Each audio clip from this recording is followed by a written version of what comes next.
Hello YouTube. So in this video, this is part 3 of the ILG Model 163 Rewind project. I'm going to be discussing some of the things I've done since the last video. This right now you're looking at is the stripped down bare stator core.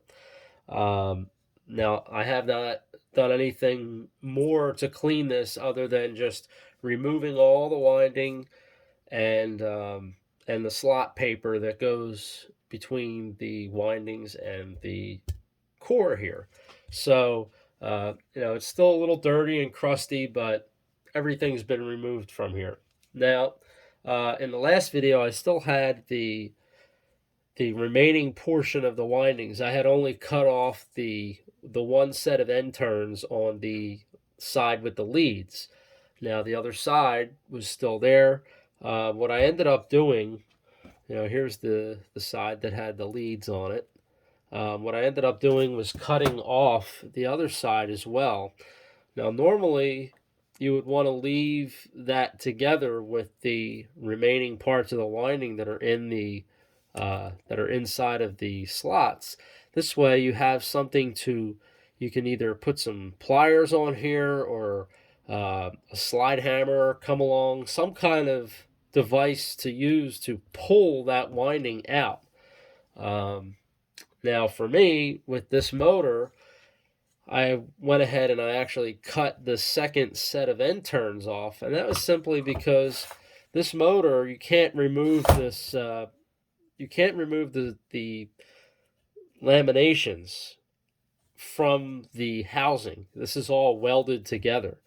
And the way this housing is shaped for the 163 motors, it's the stator actual laminations kind of sit in there recessed, and the end turns fit, and they're actually recessed as well. Everything is set back below the surface of this. And that makes it a little difficult to be able to record all of the information visually, how everything is turned and wrapped and whatever. So what I opted to just cut that off. Now, of course, that left me with a problem. The problem being that I had all of the remaining slots still full of copper and no way to pull it out. So what I ended up doing was pushed them out, and I used a punch.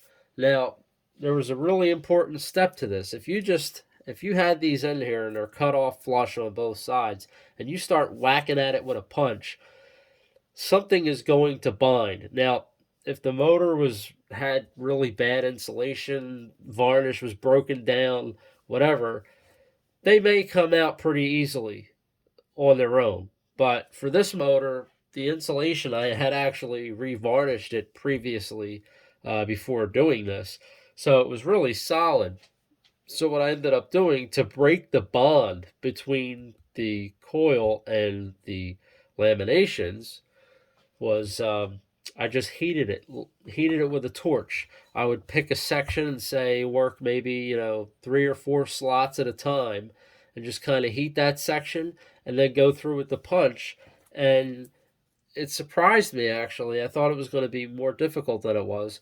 These actually slipped pretty much right out of there once they were warmed up enough. Now, if you don't warm it up enough, you're going to have issues getting it out. And then if you warm it up too much, you're still going to be able to get these out. But the issue is the stator core itself.